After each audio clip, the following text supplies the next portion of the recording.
Ovako izdrčak psijavere, oprostite ako se puno toga ne vidi. Nema baš puno svjetla, ne znam zašto.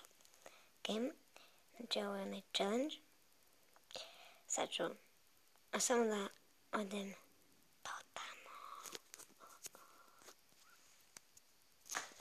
Ok, pa eto nas, pođemo nam stol, laptop. Ok, znači, prvo ću zatvoriti oči i napisati svoje ime kanala.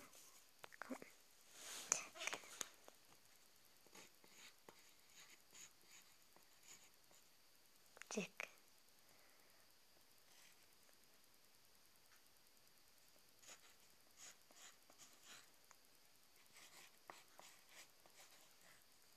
I nadodat ću cvijet.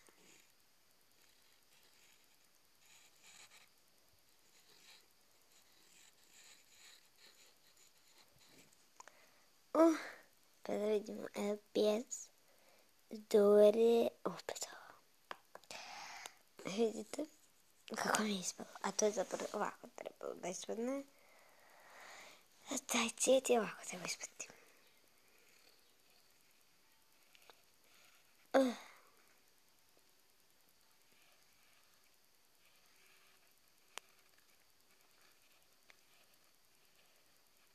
Da se prilike tako nešto. A u ime?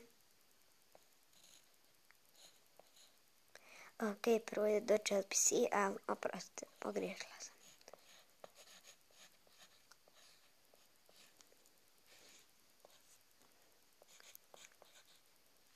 Ok, to je tako trebalo da bude. Vidite kolika je razlika?